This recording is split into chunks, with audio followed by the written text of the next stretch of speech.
Day number three of our 3-day Equinox challenge. Today is officially the last day, and I have prepared so many exciting things for you guys today.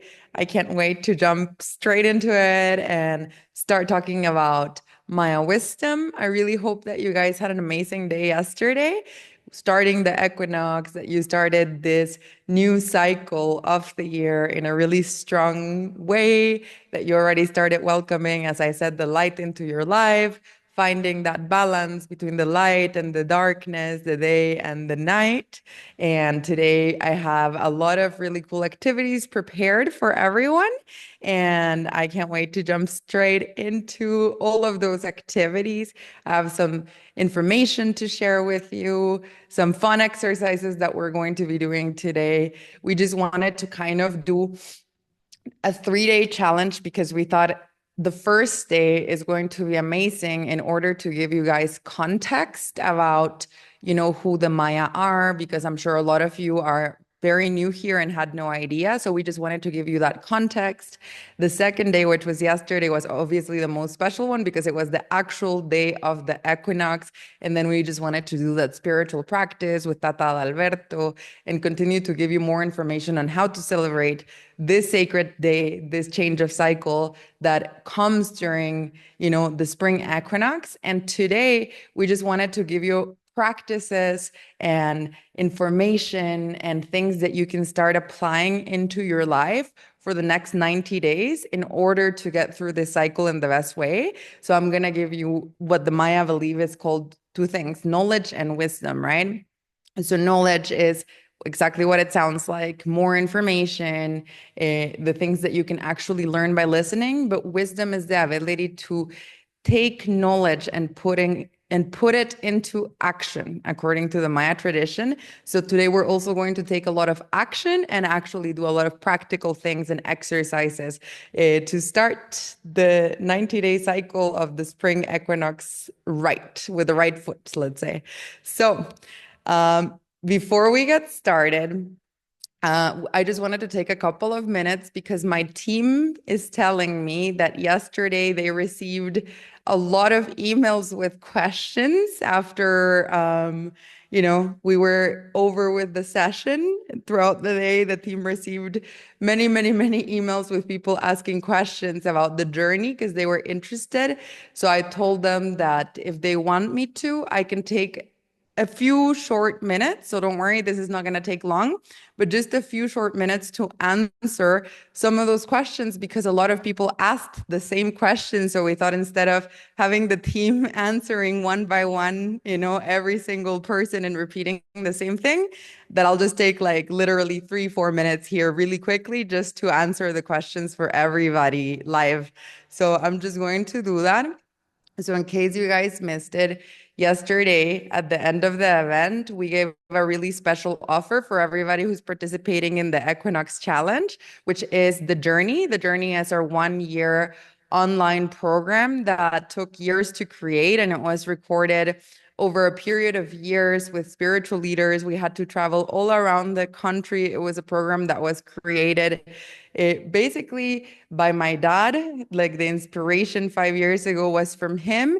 And then, of course, our team worked really hard in making it even better and actually giving it good shape. So the number one question that people were asking us was, what's in the journey? Like what kind of things are going to happen during that 1 year? So I just thought I'll briefly mention what's actually in the journey. So the journey, as I mentioned yesterday, is a program that we created to follow the spiral way of learning that I explained during the session yesterday. So instead of like this linear way where you just do something and go from point A to point B to point C, the journey travels in this spiral way where we like learn all of the basic lessons and then keep coming back to them, but in different shapes and forms so that we can really get into the information. And it's a mix between knowledge and wisdom, which is actually the perfect thing that I just said that because I just explained it. So knowledge for the Maya means the things that you can learn. How can you learn, right? Like you can learn by reading books. You can learn by listening to people who are experts in a topic, and then they can explain you the information about that topic. You can learn by taking courses, you can learn by watching videos, you can learn like that's how you acquire knowledge, right? You just learn from other people. So we wanted to fill the journey with knowledge. And for that reason, we filled it with video courses guided by different kinds of experts in the Maya tradition, including Maya spiritual leaders, experts in cacao, Maya healers, so like herbalists and healers of the Maya tradition. And so those are the teachers who deliver their knowledge via video courses throughout the entire journey for the whole year. But my dad always said, knowledge is meaningless without wisdom. Like, what's the point of knowledge if you can't actually apply it into your life? So we didn't want to just create something where we only deliver knowledge. We also wanted to have the wisdom part, which means to take action and to actually put that knowledge into action. So the journey is very practical.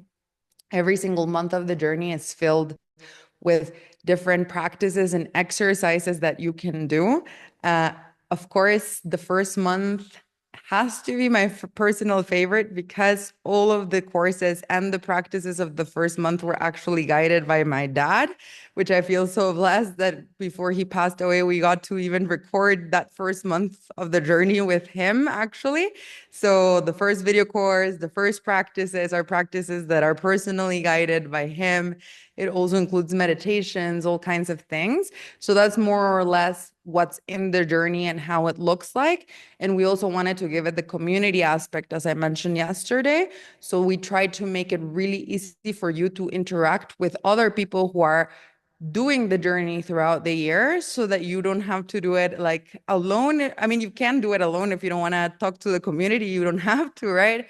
But we make it very available so that you can actually talk to other people who are going through the same courses, through the same practices, through the same meditations, and communicate with them, right? And out of their own inspiration. This is not something that we necessarily planned ourselves, but out of their own inspiration, a lot of the students have actually already created like Zoom rooms, where they meet every certain amount of time and they just discuss with each other like how they've been feeling during the practices and stuff. So the community part of it also has been a really cool thing to witness. The community themselves making that community even stronger. And I'll just briefly share a slide from yesterday. I just thought I'd pull that one up just to show you guys like exactly what's included in the offer that we are giving you for the Equinox Challenge. So usually the journey is just the journey, which is the 1 year of spiral and deep lessons and practices, which I just mentioned, like the courses and everything. But as a part of the special offer that we have to start the Equinox ride, it also includes the cacao healing course, which is a course that we usually offer like on its own because we know a lot of people are fans of cacao. And I don't know what got into me yesterday, but after we were done with the journey call, with the Equinox challenge call, I just started watching some of the videos that I have of this cacao healing course. And I was like, man, this is so awesome. We had to travel all the way to Alta Verapaz to record those videos with Elsa, with Hector, who are farmers, cacao producers, and experts in the topic of cacao. So this one's really cool. It includes the herbal healing course with Raquel and her mom. Raquel is an expert of herbalism and healing. She inherited that wisdom from her mom, who's also a herbalist, who inherited that from her own mom. So Raquel's grandma, who inherited that from her own mom. So it's like generational wisdom that has been passed on in that family for, I don't even know who was the first herbalist in that family, but for many, many generations. And also it's lifetime access and access to our customer service team so that if you ever need support.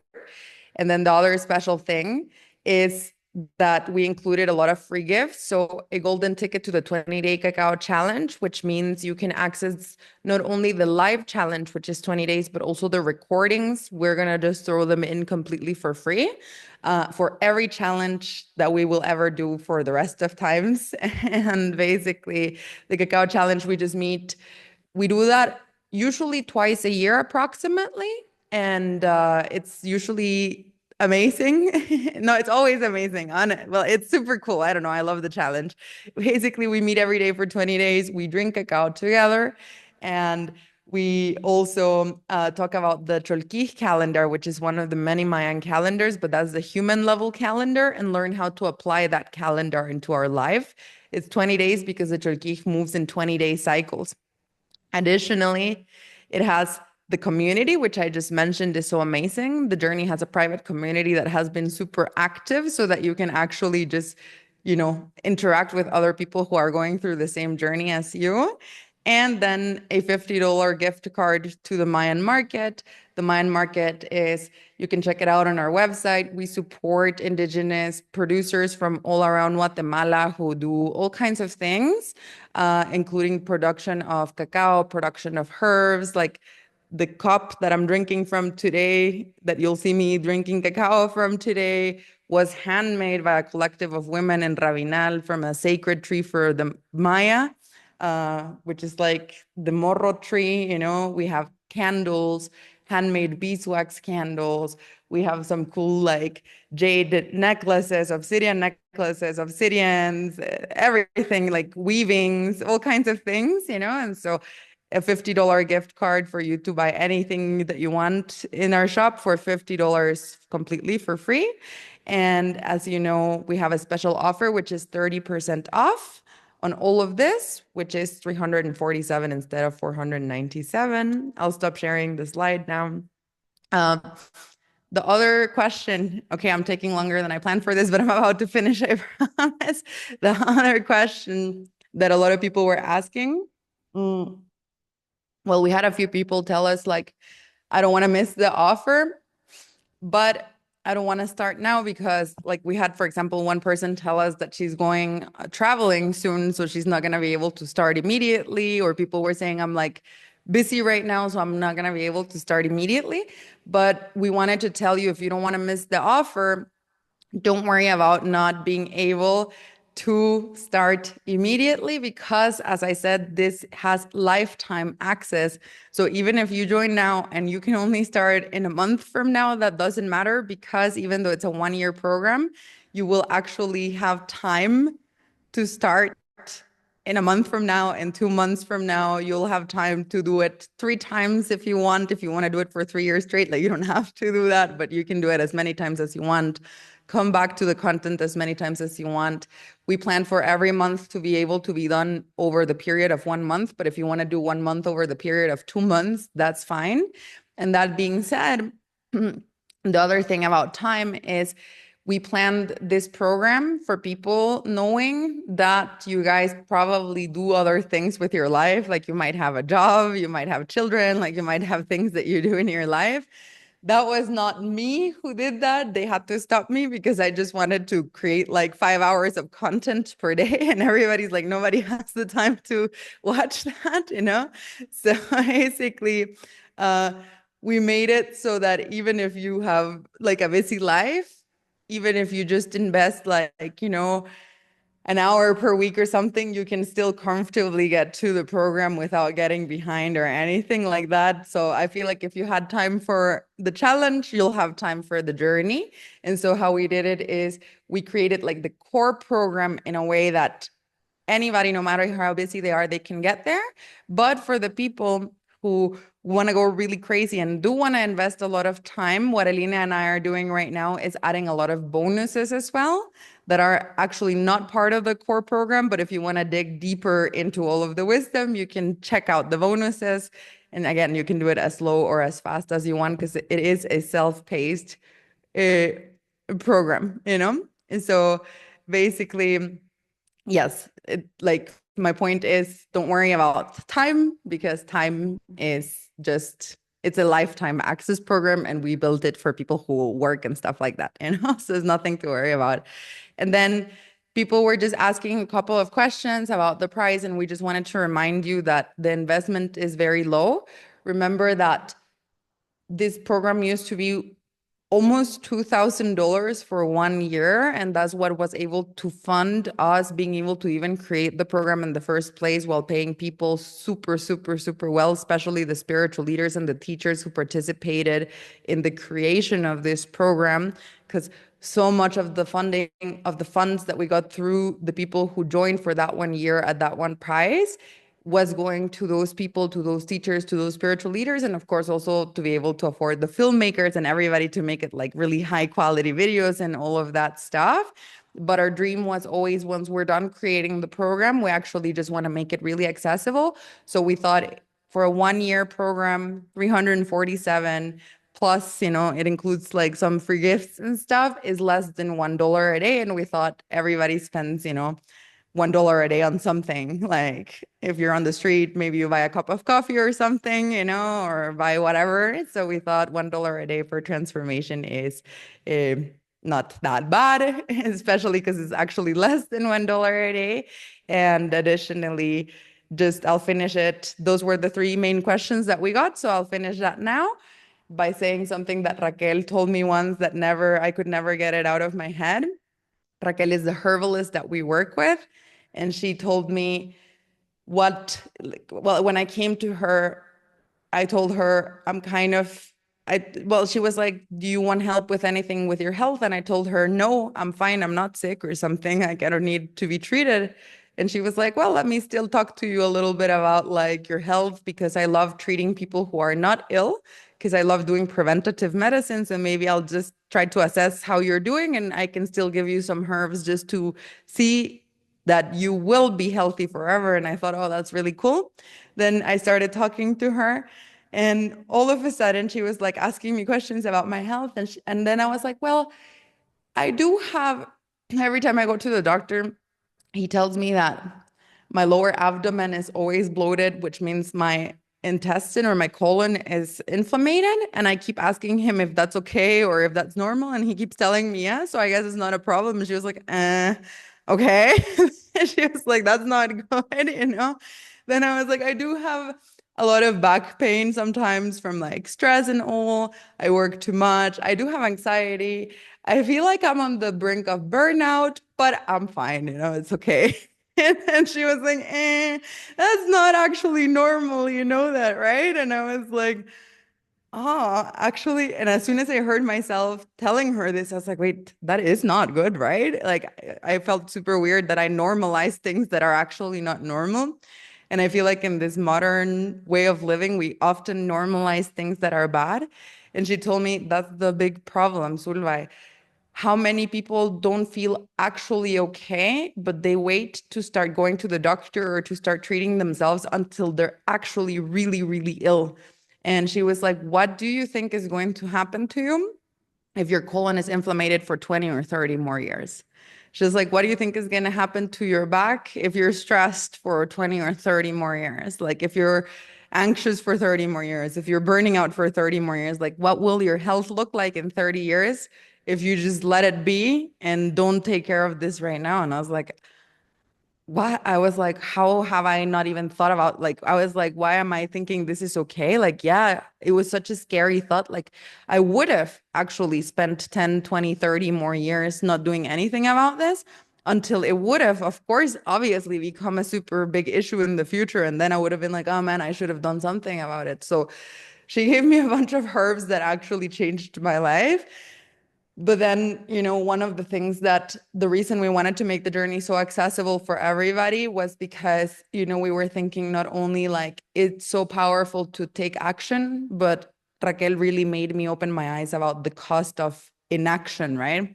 So like what happens in the future if you don't take care of your health right now. And that's what the journey tackles. It tackles the four bodies. So the physical health, the mental health, the emotional health, and the spiritual health. And it's, if you're already not doing good, it's like for balancing it. But if you feel like you're still okay, it's still preventative because the Maya just practice health every day, no matter where they're at. So that's it. Now I took way longer than 3 minutes, sorry.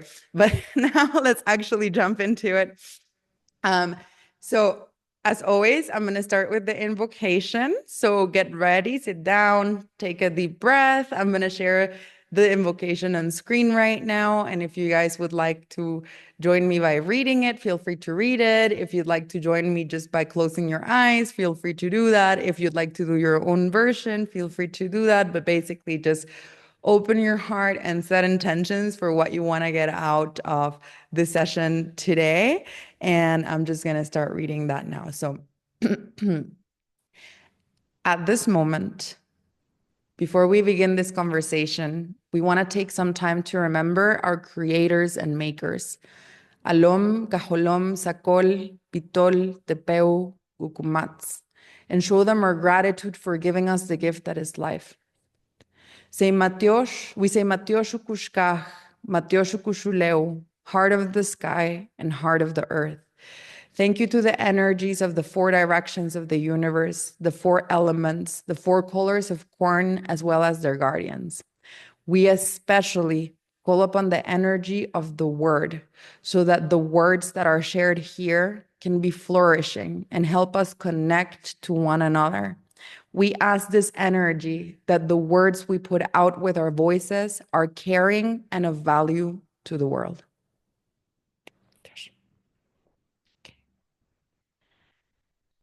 So today I wanted to start with a story. And many of you have heard this story, but many of you have not heard this story yet. If you know me, you probably know that this is one of my favorite stories because it's a story about my dad. As I mentioned, in case you missed it, my dad was a Mayan elder. His name was Carlos Barrios. And I feel like the story is very relevant to everything that we're going to do today because we wanted to make today all about the importance of taking action in your life, right? And that was the main teaching that my dad left me, the importance of being able to take action. So the story begins with how my dad even became a spiritual leader. Like, how did he even get on this path? And it's honestly a very funny story, a really interesting, crazy story. So when my dad was young, um, he was going to university and he was studying anthropology. And at the time that he was doing this, he actually was also already kind of interested in, spirituality and self-development and these kinds of things because my family, I don't know, my my aunt, my uncle, and my dad were always kind of weird, I don't know. They were just born that way. I don't know what was up with them. And so basically, he surrounded by his brother and his sister, my aunt and my uncle. I don't know what. I think that was probably thanks to my grandparents, but they liked reading a lot. And my uncle was really into science. He used to read a lot about quantum physics and was sharing a lot of this information with my dad. And imagine, like my dad today would be, I don't know, 70. So this was probably like in the, I don't know, probably like in the 60s, in the 70s or whatever, when before quantum physics was like trending like right now and all of that stuff before it was like mainstream. And, then in Guatemala City where he lived, because my family on my dad's side is from Tacaná, but my grandparents moved to Guatemala City. A lot of people did that at that time. And so uh, he was like little by little getting introduced to a specific kind of world in Zone 1 where he lived, where he started attending some meditation classes and yoga classes locally and whatnot. And a lot of people don't know this about my dad, but he was a yoga teacher at some point and whatnot. And these are his words, not mine. I always like to clarify this. I'm telling the story exactly as he always told it to me. But he always said he was the worst at that time because he had the biggest, most massive spiritual ego. He was like that kind of person. He was like, I'm so cool. I'm so enlightened. I'm better than everybody else because I know about yoga. Who knows about yoga and meditation? Like, I'm the best. I'm basically the most enlightened person here and la la la. So he had like this really bad spiritual ego. Um, but he was studying anthropology, and one day at university, they were asking for volunteers for some field work because they were doing some research and investigation. And they had to go to a place in Guatemala that it's still kind of very remote, but at that time it was even more remote because the roads were not like as they are today. So it was like really the middle of nowhere back then. And near the Sierra of the Cuchumatanes and in that area of Guatemala in the highlands. And basically, he agreed to go to the field work because they said, it's going to take a couple of months and you're going to get all this extra credits and points if you volunteer and participate because it was hard to find people who wanted to volunteer for such a long period of time. And so he was kind of lazy. So he was like, awesome, I'll get credit for not doing anything. So I'm definitely volunteering for this. And he went. And this place, I've been there. It's so cold. It's horrible. It's so, so, so, so, so, so, so cold. And in Guatemala, it's like weather affects us a lot because we don't have like heating or AC or anything like that. So when it's hot, like we suffer. When it's cold, we suffer, because our houses are not built to withstand that weather. And so basically, it gets super cold there. And every morning at 5 a.m., he would go out to in front of the house where he was staying to the grass and he would do yoga, he would do meditation. And no matter how cold it was always foggy. It was always like almost icy, the floor from how cold it actually gets there. And basically, one day after being there already for like a week or two, in the middle of his yoga practice, he sees like a little bit in the distance, in the middle of the fog, this really bright orange light. So he's like, what's that? What's that orange light? And out of curiosity, he just starts following the orange light. And when he finally arrives to where the orange light is, there's a man doing what we did yesterday, a Mayan fire ceremony, right? And so there's this old man uh, wearing no shoes. That's important for the story. He's kneeling in front of the fire. He's really focused. And in front of him is this big stone that has on it a monkey, like it's the face of a monkey on the stone. So my dad, oh, it is so embarrassing. My dad was like, he did not act great. Okay. I can already tell you he did not act very well in this moment because he was so rude to this man. He was like, oh, what's this guy doing? This looks so dumb and ridiculous. Like, what kind of weird belief do these people have, So he didn't even say hello. He was like, what are you doing? Was the first thing he said. And the man just like, who's this dude? And the guy is like, first of all, good morning. And then my dad was like, oh yeah, sorry. Good morning. How are you? And the guy is like, I don't know if you can tell, but I'm kind of busy right now. And my dad is like, yeah, sorry, but I'm just curious. Like, tell me, what's this? Like, he was so rude, it's embarrassing. So he was just like, you know, I don't get it. Do you guys like, what do you believe in? Do you believe your God's a monk? Is your God a monkey? Like, that's so weird. Like, why do you believe that your God's a monkey? Like, what's wrong with you guys? And the guy was like, oh my God, what's wrong with this random man who's interrupting my fire ceremony? And well, it was funny because because basically the guy was like, okay, you know what? This is super annoying, but I'm actually going to take the time to educate this guy, no matter how rude he's being to me. And I'm actually going to explain him what it is I'm doing. So the guy starts to tell my dad, okay, listen, dude, I'll explain you what I'm doing. Mm. And to answer your question about the monkey first and foremost, can I ask you a question? My dad's like, yeah. And he was like, do you have a wallet? And my dad's like, eh? And I was like, do you want money? Like, I don't get it. And I was like, no, do you have a wallet? And my dad's like, yeah, I have a wallet. And he was like, I don't know if you remember, I don't know if people still do this, but my dad always did it. Like, as a kid, I always remember he always had a photo of me and my sister in his wallet. My dad always had photos of his family in his wallet. And so the guy asked my dad, do you have a photo in your wallet of somebody that you love? And my dad was like, as a matter of fact, yeah, I actually do. I have a photo of my mom in my wallet. And the guy's like, okay, perfect. So I have a question for you. And my dad's like, yeah, okay, what is it? And he's like, are you sure, that the photo in your wallet, like, are you sure that that photo, is it actually your mom? My dad was like, of course it's my mom. Like, what kind of dumb question is that? And he's like, but are you sure that's your mom? And my dad was like, yeah, of course I'm sure that's my mom. And he was like, but are you sure that that's your mom? And my dad was like, yeah, of course that's my mom. What are you talking about? And the guy's like, actually, that's not your mom. that's just an image of your mom, but your actual mom is not sitting there in your wallet. And he was like, yeah, okay, yeah, duh, obviously, like I get that, but like what kind of dumb point are you trying to make, you know? And the guy's like, well, yeah, the stone that you see here that's representing a monkey, that's the same thing. It's like the photo in your wallet, but it's not a photo of my mom. It's a photo of my God. And my dad was like, I knew it. Your God's a monkey. How weird is that? And the guy is like, no, no, no, no, no, no. My God is not a monkey.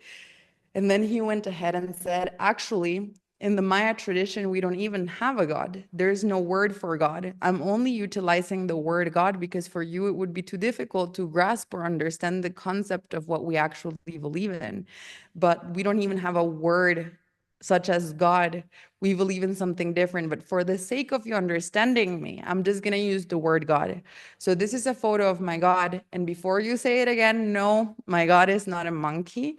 In a way, you could say my God is the God of the 1,000 faces, because today it must have been bats, because in the Turkish calendar, there's a day that's represented by the monkeys.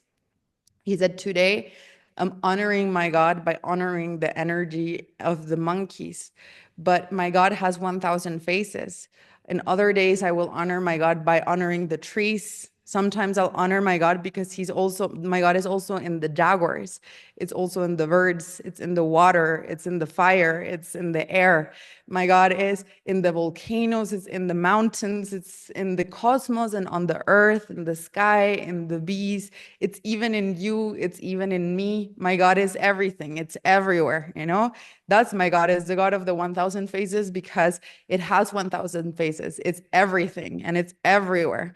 And then my dad was like, whoa, actually, that is deep, you know? And so the guy was like, so that's why in the Maya tradition, we honor all of creation because we know everything in creation is equally important. It's equally sacred. For us, everything in creation, that is God. And God falls short, he said, to explain what we actually believe in, but is just everything that exists and everything deserves respect and is equally sacred. So my dad was like starting to be less of a, I'm not going to use the word, but not great guy, you know? And so basically, he was like actually starting to get interested and he was like, oh my God, tell me more. This is kind of cool, kind of deep, you know? And they talked for a really long time. And this guy starts to explain my dad about the Maya, their beliefs in everything and what reality is for them, the management of energy, their mathematics, their science, their medicine.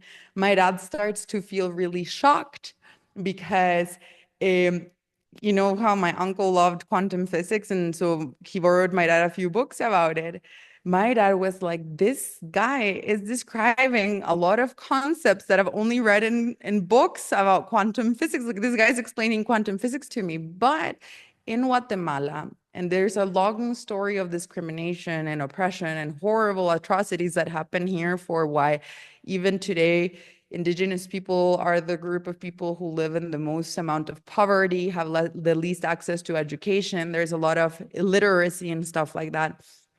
And so my dad, you know, like having already spent many years of his childhood in Guatemala City, and unfortunately in Guatemala, especially in Guatemala City, um, you know, there's a lot of discrimination against Indigenous people. And it's funny, right? Because my dad, just like many people here, that's actually their roots and their ancestry, you know, so they're discriminating what's actually their literal blood, you know, that they just separated from. But basically, you know, my dad was kind of like, wait, how is this indigenous man? But he thought it in like a despective, not nice way, like who's not even wearing shoes, who didn't go to school, who literally doesn't know how to read or write because that guy didn't know how to read or write, explaining me quantum physics.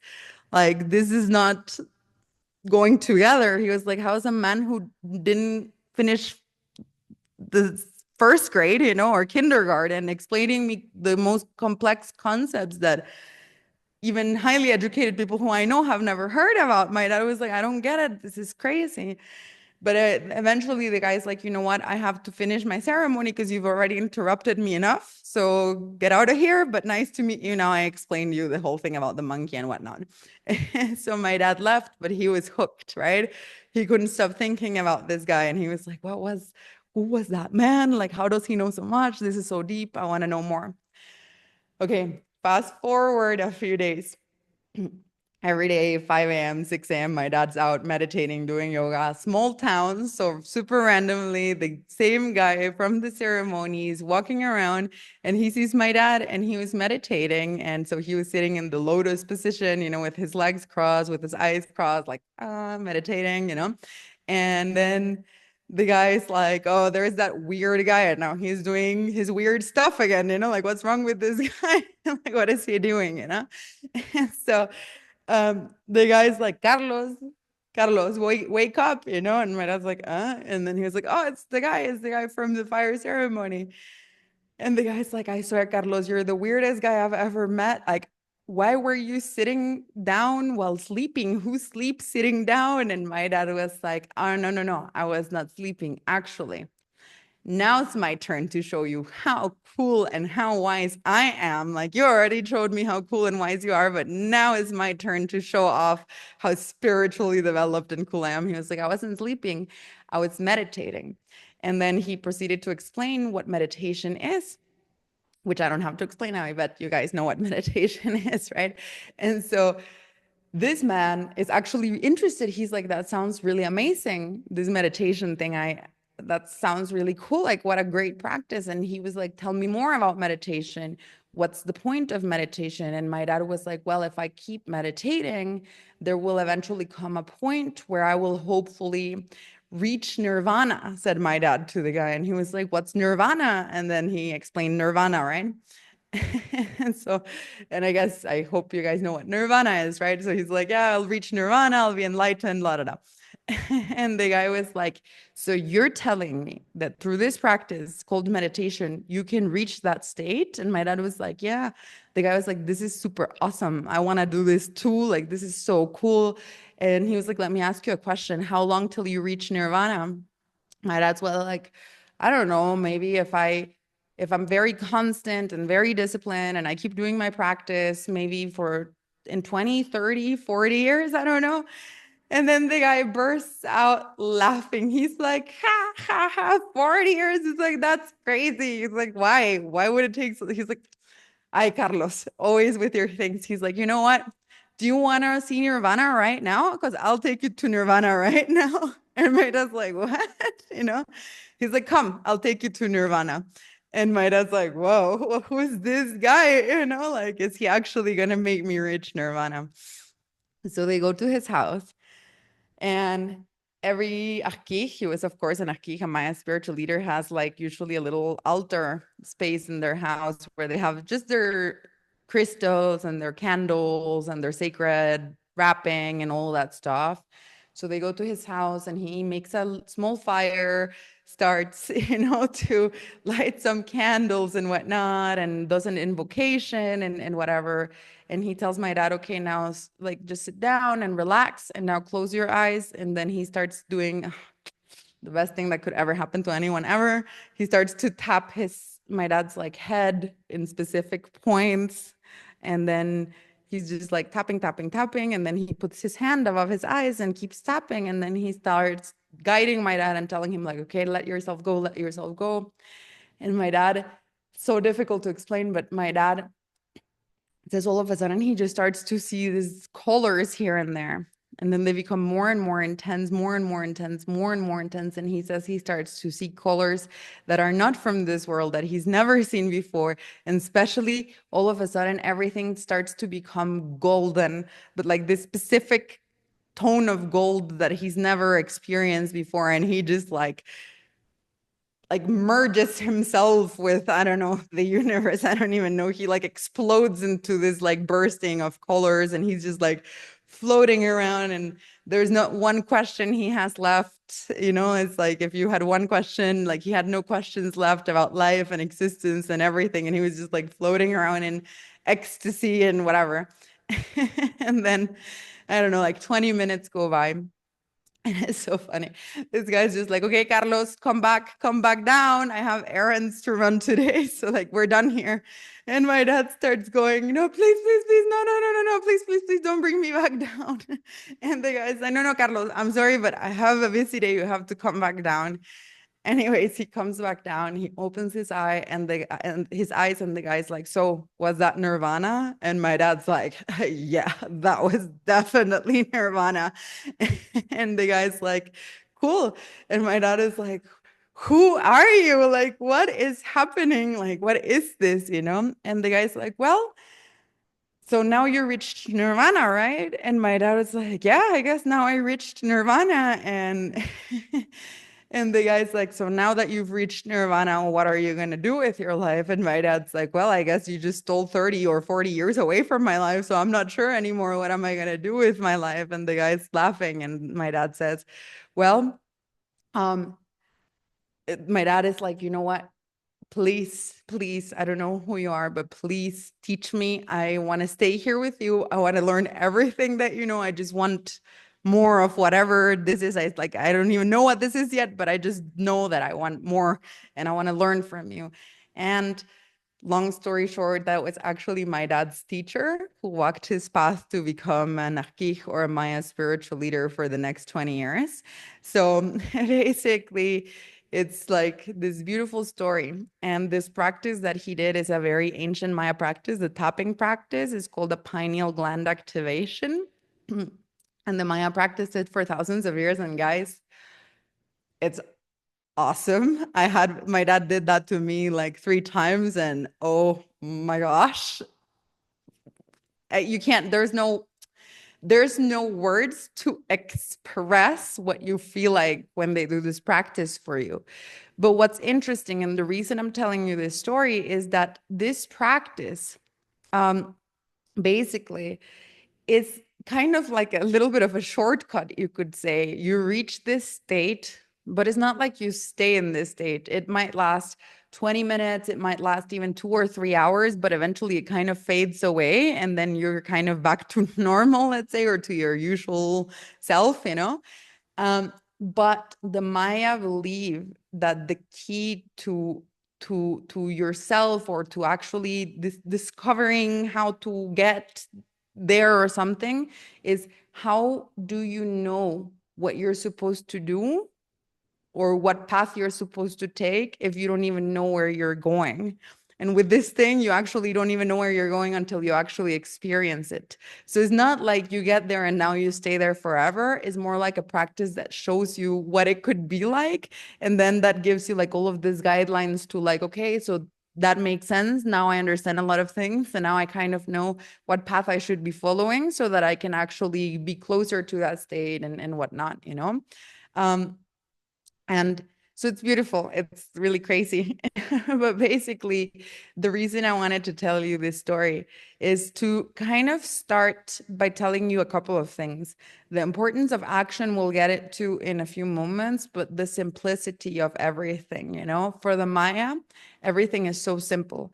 And actually, 1 week ago, I was in Caminal Huyum, um, which is a altar in Guatemala City, for a fire ceremony. And there was actually a journey. For the journey, there was a Zoom call, and Eline and my niece and I participated in the Zoom call because it was for the people who were in the non-self-paced program. They were finishing their 1 year. So we decided to kick off, you know, like say goodbye with a Zoom call that we did with them.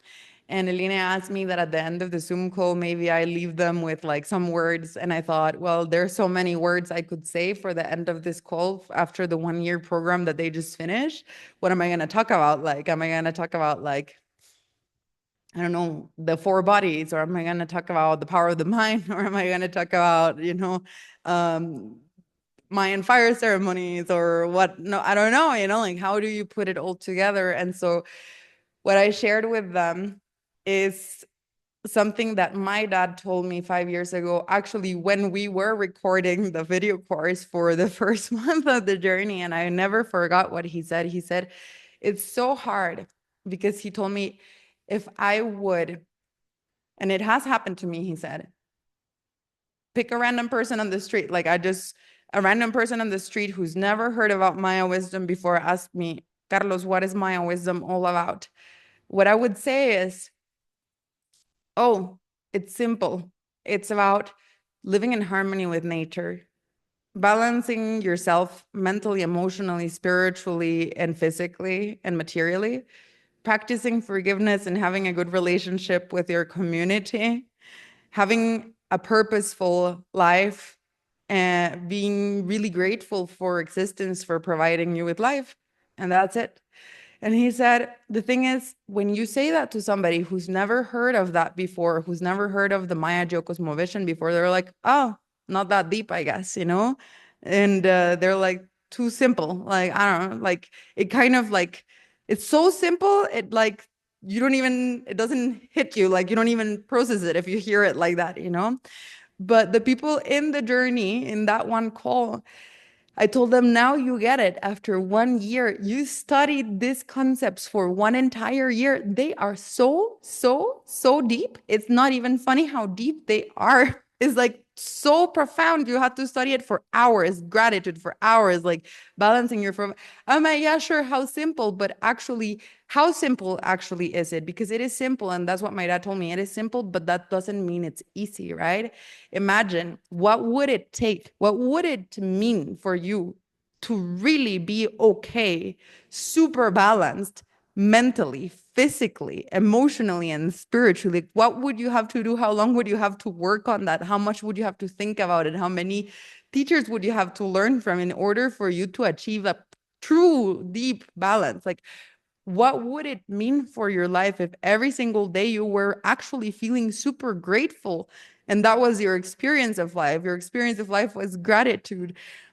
What does it mean to like be in harmony with nature? You know, how many of us can say that we truly live in harmony with nature?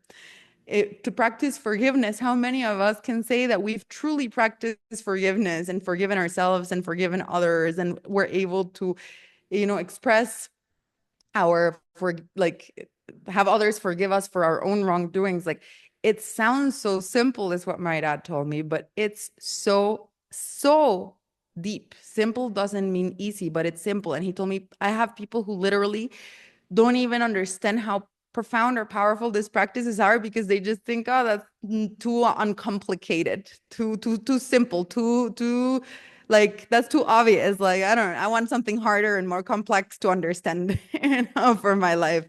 But that's what the Maya believed in. Things are not actually overcomplicated. They're really simple. And that's why enlightenment, believe it or not, is not the last step, is the first step, you know? And that's why they came up with the pineal gland activation, so that you understand how simple everything is. And that's what happens to you when you're in that state after the pineal gland activation, is like everything just melts away.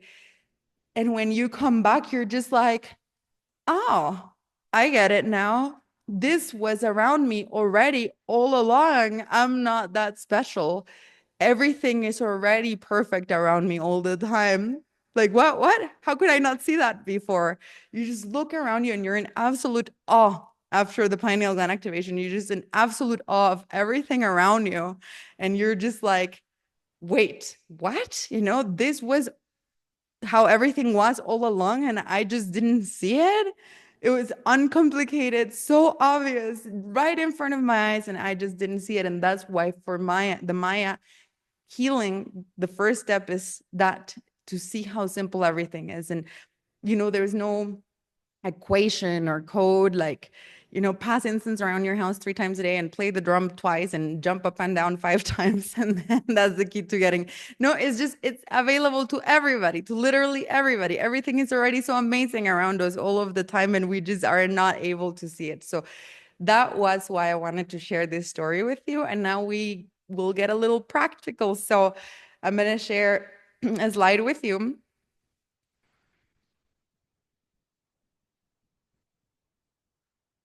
and explain a few different concepts. So number one is chipi, kakulha. And next slide. Thank you. So in the Maya tradition, there is this concept that is called the 4 rays of creation. And it is like the beginning of creation. It is said that at the beginning of the universe, of existence. Everything was calm. It's even narrated like that in the Popol Vuh. There was darkness, everything was calm, everything was silent, there was no movement. And then all of the creation started from one ray, is what it narrates. Like, then all of a sudden there was a ray, and from that ray was born all of creation. And the creation consists of the four rays of creation. Kakulha means ray, by the way. So that's why every ray is called Kakulha. And the four rays are named Chipika Kulha, Rashka Kulha, Nimka Kulha, and Hunrakan Kulha. Rashka Kulha is the green ray, is the ray of nature. Nimka Kulha is the ray of the galaxy and outer space. And Hunrakan Kulha is the ray of the entire universe. We're not going to talk about those three today. We're going to talk about Chipi Kakulha today because that's the one. I mean, if I talked about all four, then that would require 3 hours. So we don't have the time. So I just chose one. So Chipika Kulham is the ray of the human beings, is what it's called. It's the creation of human beings. But I don't mean how we were created, it's how we create our reality. Chipi represents the processes, the neuronal processes that happen in our brain. It's an ancient concept of how the Maya represented like the neuropaths, of our brain as like Chipika Kulha is that basically what it represents, the ability to experience reality through our mind. Here's the cool thing about it. The Maya believe that reality is an illusion. There is a concept called Nacht, and Nacht means the big illusion, and that's what the Maya call reality. Nacht, existence is called Nacht. And so what do I mean by that? The Maya were really obsessed with studying the brain. They were great neuroscientists and really obsessed with like, how can we utilize the power of our own brain, of our own mind? And so what in their studies, what they discovered was a couple of different things. First, they realized that human beings and the human brain is really only able to actually process and see and understand and like actually comprehend a tiny, tiny, tiny, tiny, tiny percentage of what's actually happening around us. So less than 1% of everything around us right now is what we can witness and see and actually experience through our brain. There are, for example, right now, colors that you can see, sounds that you can hear. There are so many different things happening around you right now that you're not even aware of in this existence. So they were like, if we are able to see such a small percentage of existence, then basically, in a sense, we're just tripping, because we're like our brain is just processing like a very small percentage of this and translating it into, shape, form, color, sound, mass, like everything that we can see and experience. But there is 99% of what's happening around us right now we can't even see, experience, witness, or we're even aware of. And then they were like, and look at animals, because the Maya were really obsessed with studying animals, by the way.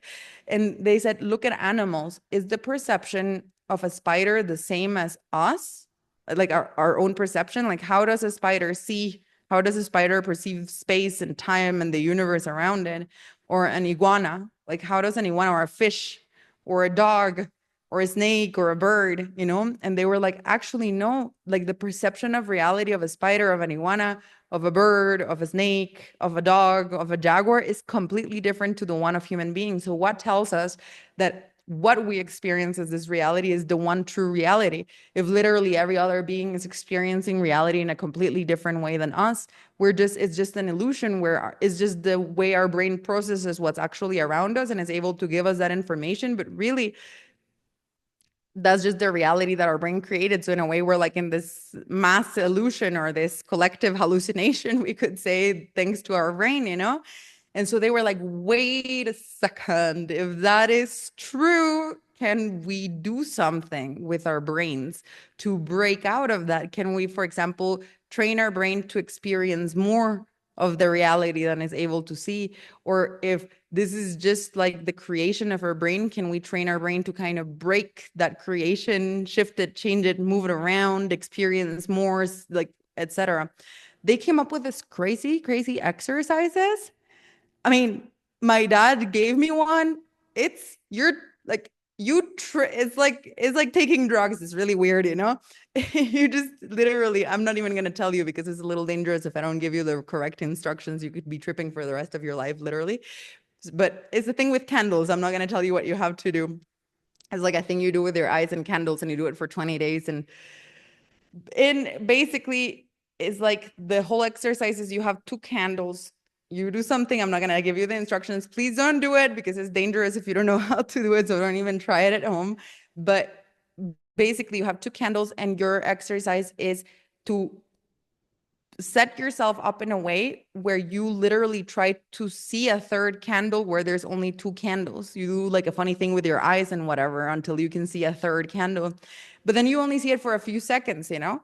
And then it keeps on disappearing. But you do it for 20 days, 20 minutes every day. And your exercise is trying to hold it, to hold the third candle. But the third candle doesn't actually exist. But after 20 days of doing it, you do it so easy. You don't see two candles, you see three candles, and you don't know which one is real and which one is not. You don't even know. You literally don't know which one is the third imaginary candle because your brain sees it just as real as the other two candles. It's a very simple exercise. Everybody can do it, but don't do it without instructions. But it's really easy. Really don't do it. A lady didn't follow my dad's instructions once. She was from Colombia. My dad had to fly to Colombia because she did it for more than 20 minutes every day. And then she was hallucinating all day long. She couldn't even walk anymore because the hole in her house would become never ending. Like she was walking and the hole was extending and the walls were like wobbly and whatever. So it's actually, you really start tripping. You break your brain. It's this very strange thing. So it's dangerous if you don't know how to do it properly. And I'm not gonna fly wherever to wherever you are to save you. So don't do it. But basically, um, the idea is that the Maya had this super simple exercises where you just create a reality that doesn't exist. And so my dad always, I like to call it hacking your brain. But the way my dad always called it and his teacher called it was becoming the creator of your personal reality, because it's not about creating candles that don't exist. It's if you can create that, then you can start editing. If you can train your brain to do that, you can start editing reality to be as you want it. You know, it's super weird. It's really cool, honestly, the Maya, man. But basically, the idea is that in Adalberto, yesterday I told you about how he healed himself. He's an expert in this topic of the power of the brain. And he always told me, Sulva, really, you don't need anything but your brain. Like, your brain is the biggest doctor, the biggest healer, the biggest thing that you already have access to, like the biggest medicine, the biggest everything is already here. But my dad always said they never teach us in the Western world how to use our brain. Oh man, I want to keep telling you about this, but I'm running out of time. So, okay, I'll just tell you a very, very brief story really quickly. My dad's teacher, the Nirvana guy, he like told him something once that I found really beautiful. My dad said, why is it that in the Western modern way of living, people have so many issues controlling their brain? Because the teacher was teaching my dad all about like the power of the brain and stuff. He was like, how come we have no control over our brain? And he told him a great metaphor, which was, imagine, Carlos, the brain is like a horse carriage, and you sit on your horse carriage. And a horse carriage is a really powerful tool. You just sit on it and you tell it, where do you want to go? You direct the horses, and the horses with all that horsepower, they take you wherever you want to go. You want to go from point A to point B, you tell the horses, and then you're sitting on your carriage and it takes you. That's the brain. It's a powerful tool. But in the West, he said, nobody ever teaches kids how to use their brain. No teacher at school, no parent teaches them about the power of their own brain. So they never learn how to drive the horse carriage, says the guy to my dad. He says, so they sit on it, and what happens to them often is they just sit on it. They want to start driving the carriage, but then all of a sudden, one of their horses just escapes. So they have to jump off the carriage, chase the horse, fight the horse to try to bring it back to the carriage. And by the time they finally come back to the carriage and manage to recover that one horse that escaped, they come back to the carriage to find out that another horse has already escaped. And then they have to go chase that horse. And then by that time, another one already escaped. It's like they have no control over their horses. They have no control over their mind. So of course, for them, they're not using the power of their mind as a tool. They just never were taught how to control the horses or drive the carriage. And so the Maya are really obsessed with how can you learn how to use your brain and make your brain work for you instead of, chasing horses all day long. And so I'm going to give you a like super simple exercise right now that we're going to do together. It's a meditation that was taught to me by Tata Alberto. It's very silly and simple, but just as a little practice to understand how can we use the power of our mind, And so mm, and create the reality, Remember, your mind knows no difference between imagination and reality, right? And so I'm going to ask you guys, I'm going to take a sip of water because I've been talking for a long time, but I'm going to ask you to sit down and start relaxing because I'm going to have you close your eyes and take some deep breaths in a moment.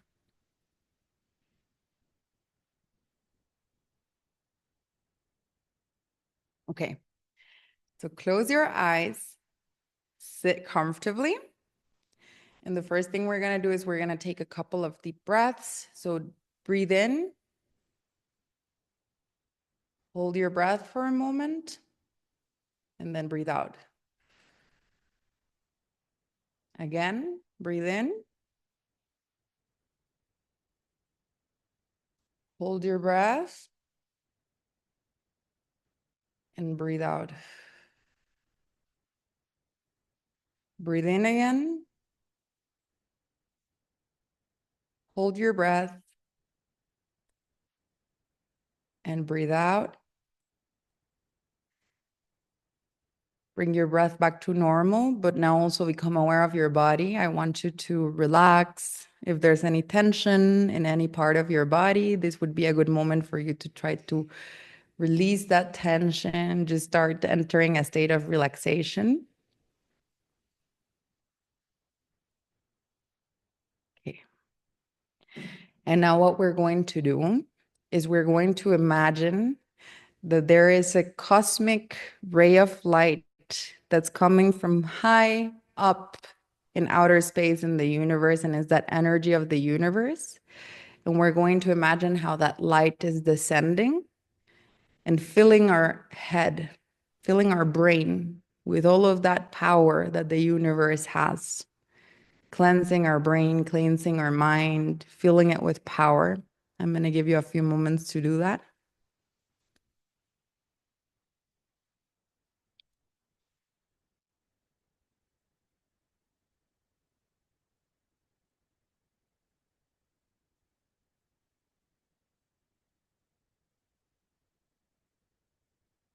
And now here's the exercise that I want you to do.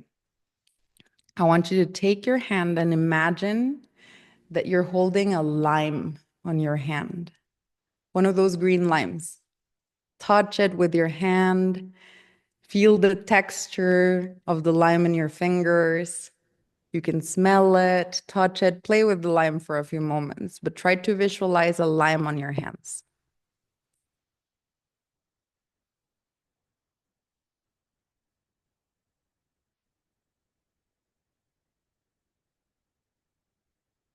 Now, what we're going to do is we're going to cut the lime in half. So imagine yourself cutting the lime in half.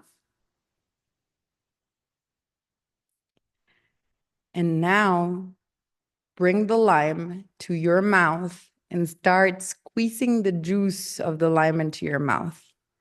Try to feel the taste. You can bite into it. Let the juice be in your mouth.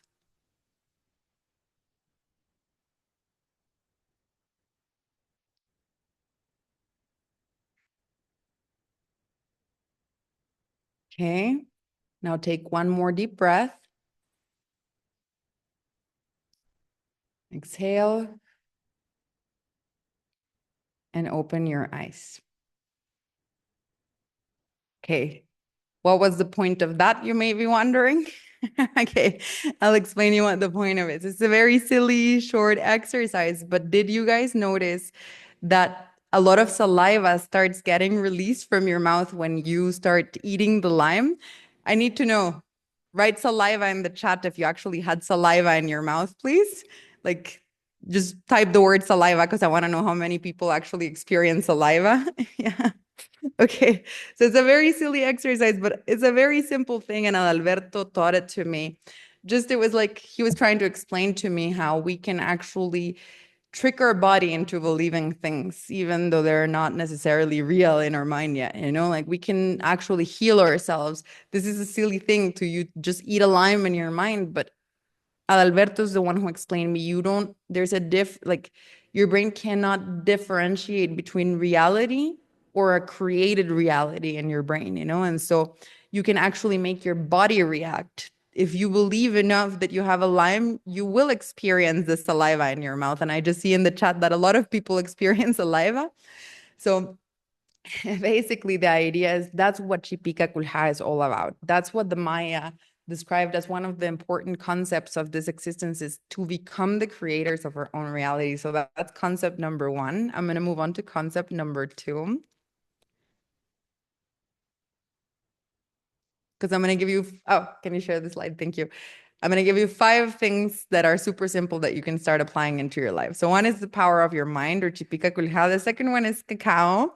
I just included cacao because who doesn't love cacao, right? So I'll give you a short explanation of why cacao is important for the Maya because everybody's always interested in that topic. So basically, cacao is sacred for the Maya. Let me debunk one quick thing. There's no such thing as cacao ceremonies in the Maya tradition. Cacao, just like tobacco, herbs, copal, and other things were sacred tools utilized by the Maya during their fire ceremonies, which is the ancient practice that we saw yesterday that dates back thousands of years. Cacao is considered to be an offering, that's the spiritual meaning that is given to as a way of gratitude during fire ceremonies. But additionally, in the ancient times and even today, cacao was drunk very often by people, especially during times of celebrations. It was always really present during times that were sacred, for example, the harvesting or the planting of the seeds of the corn in the milpa system. There would be ceremonies being done, and everybody would be given a glass of cacao.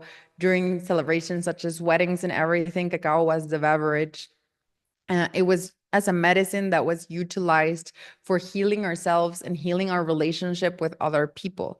So what cacao has is it is really sacred because it's so medicinal for us. Basically, cacao, there are compounds in cacao that in addition to being super healthy because it has like all this magnesium and iron and vitamins and all kinds of things, antioxidants, things that are great for your physical body. Cacao is also great for your mind and for your emotional body. What do I mean by that?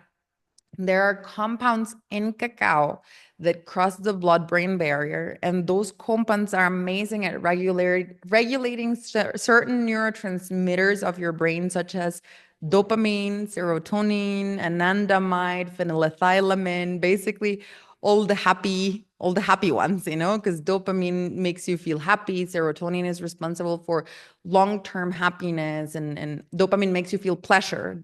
Serotonin is responsible for long-term happiness. Anandamide is the neurotransmitter that gives you the runner's high. So after you exercise, when you feel so good, that's anandamide. Phenylethylamine is the one that makes you feel like you're falling in love. So in a way, cacao makes you feel like you're falling in love because it releases phenylethylamine. So anyway, it makes you feel really good. And the Maya found this a really sacred medicine for mental health and for psychological health because they thought if as you're doing certain therapies with your healers or your spiritual leaders, you drink cacao, you might be able to get a lot of support from cacao in order to get deeper, into that therapy, in order to get deeper into that healing. Because one of the things that cacao makes you feel is empathy, not only towards others, but also towards yourself. So by putting you in this empathetic state towards yourself, as you're talking about difficult emotions or trying to heal things that are difficult to face, cacao makes you feel more love and empathy towards yourself, leading you faster into a state of actually being able to heal. is great for resolving conflict in that sense too, because if you're going to have a difficult conversation with someone and you both drink cacao, you both will be more empathetic towards each other. So it's actually going to be useful for having a better conversation where you're less likely to be reactive and get triggered and whatnot. So the Maya used it for healing therapies very often. And so it's been sacred since ancient times. But for cacao to work like this medicine, it needs to be produced in the ancient way in which cacao was produced, which is nothing like the chocolate that we find in the supermarket today. The chocolate, or even a lot of ceremonial cacao brands still use these negative practices where the strand of cacao is not coming from the native strand. The reason that's important is because the native strand has more physical medicinal benefits than the new like hybrid strands that have been created. Additionally, cacao for the Maya is super important that it doesn't come from a monoculture, that it's 100% organic, that it comes from a biodiverse environment. For them, the farming practices are so important. There's even spiritual leaders in the Maya, in the cacao farms, doing Maya fire ceremonies for the cacao. They're like cleansing the trees, giving energy to the trees. They believe cacao is very sensitive and it absorbs the energy around it.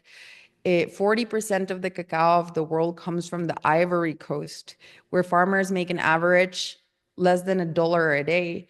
And there's a lot of child labor and other things that we see. That's where most of the chocolate that you find in the supermarket comes from, like the Ivory Coast. Actually, 50%. No, I can't say that because I don't remember, but like around half of the population in the Ivory Coast works in cacao farms being exploited. So the Maya believe that spiritually cacao absorbs the energy around it. So if the energy is an energy of exploitation, of chemicals, of monoculture, which destroys entire forests and jungles in order to plant cacao, and of child labor and all of that, of course, cacao's energy is not going to be positive. So in the Maya tradition, what they do is they really spend time with the trees. They really do ceremonies. They bring all this positive energy into the cacao farms, and they believe that's part of what gives us the medicinal benefits. Then chocolate is made in factories, and there's a lot of ingredients added to it, preservatives, sugar, all kinds of things that are not healthy for us. For the Maya, cacao is 100% cacao, and it's wood fire roasted in the ancient comal, the clay skillet. The clay skillet is placed over 3 stones that are brought down from a mountain or taken from a river so that the vibe or the energy of the mountain is present during the process of roasting cacao with the wood of oak trees. This is like a very ancient cultural and spiritual practice. Is peeled 100% by hand and is grinded in the ancient and sacred grinding stone, which stands on 3 legs as well. The grinding stone is made from volcanic rock, and the guys who produce the grinding stone go up to the volcanoes and they literally craft the grinding stone on the volcano because it would be too heavy to bring the rocks down. And then they carry the grinding stone back down, and it's inherited from generation to generation, from mother to daughter, grandmother, daughter, granddaughter. And so many grinding stones have been in the family for hundreds of years, and that's where the cacao is prepared. So in the Maya tradition is very sacred. And we wanted to give you a practical thing to do for every single one of the points I'm going to make. But I can't give you a practical thing to do for cacao because it would literally require drinking it and you might not have it. So I was like, what do we do? So instead of doing that, we came up with like, how can we show them how powerful cacao is if they don't have cacao with them? So we actually found a really cool video from one of the students of the journey and member of our community who sent us a video review once some months ago about how cacao has had an impact in her life. And we thought we're just going to share that video with you because then, you can't experience it, but at least you can hear somebody else's experience. So I'm going to share that video now.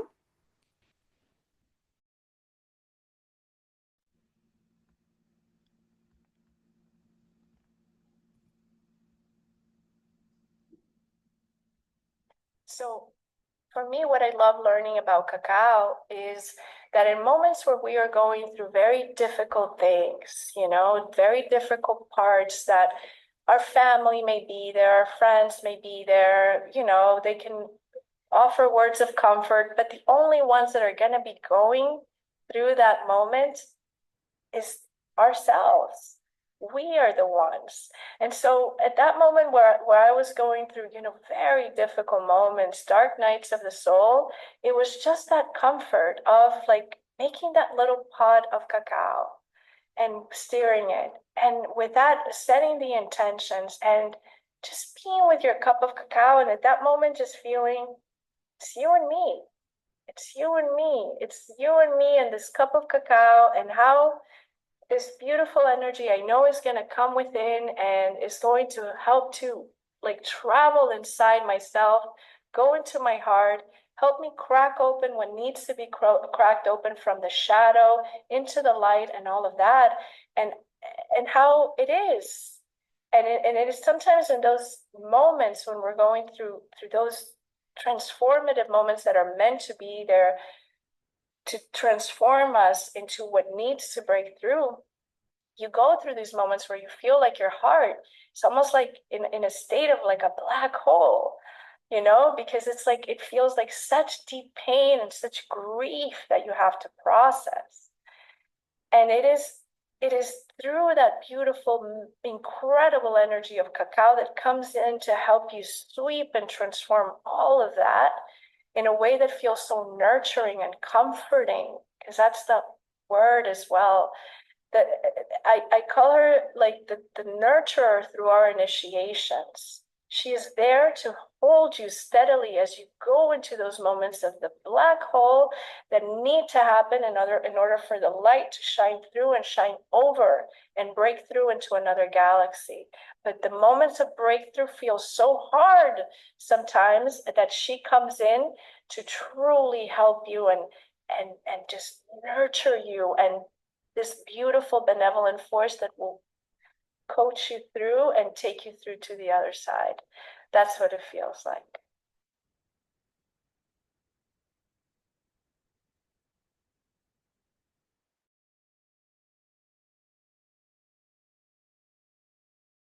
Okay, there you go. So we couldn't give you a practice to do with cacao live, but at least you could hear this beautiful, amazing woman and how cacao, like how she felt when drinking cacao. So that's, whoops. So that's, I think, so beautiful, and her words were so beautiful. So now the next thing we're going to move into, the third practice, is the Cholquij calendar. 1 second, I'm just going to share the slide. So the Cholquij calendar. Okay, so the Cholquij calendar is so profound. As I mentioned, the Maya have more than 25 different calendars that all intertwine together to perfection, like a Swiss clock. The Cholquij is the most famous one because it's the human level calendar. It's the calendar that humans are supposed to follow on their day-to-day life. As I mentioned yesterday, it's like in the Gregorian calendars, we have Mondays and Sundays and Wednesdays and Fridays, right? And we have the date. The Gregorian calendar only helps us to see where we're at in time. Like today is the 21st of March of the year 2025, and it's a Thursday. I think it's no, it's a Friday. It's a Friday. It's a Friday, right? I'm not sure. Whatever. I think it's a Friday. Basically, we just know where we're at in time. And the Julki calendar is very different. It doesn't just let us know or measure where we're at in time. It allows us to measure life and existence, not only just time. So the example I gave yesterday was, if today is Monday, everybody kind of agrees today we work, right? If today is Sunday, everybody kind of agrees today we rest. The Julki calendar is kind of like that, but a million times deeper. There are 20-day cycles. Every 20, like every day out of that 20-day cycle is a unique day. And every day we do something. Like on Mondays we work, on Sundays we rest. Okay, on Bats we tap into our creative energy. On E we rest, There are on Ah, well, I'm not going to tell you right now. I'm actually going to explain it in a second, but every day has a meaning.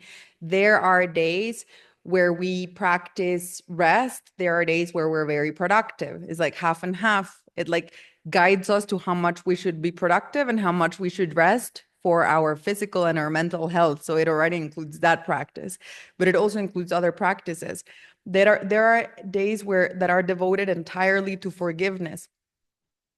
So every 20 days, you don't let 20 days go by without doing practices of forgiveness towards yourself, forgiveness towards others, because it's like there's an entire day devoted to, we want to make sure you're not pushing things down and carrying things inside of you that you shouldn't be carrying them and just throwing them under the rug. So there are several days throughout the 20-day cycle that some are devoted to forgiveness, others are devoted to balancing your emotions, others are devoted to, like, for example, Shivalva, which I explained yesterday, looking at the darkness inside of yourself and working with that, you know.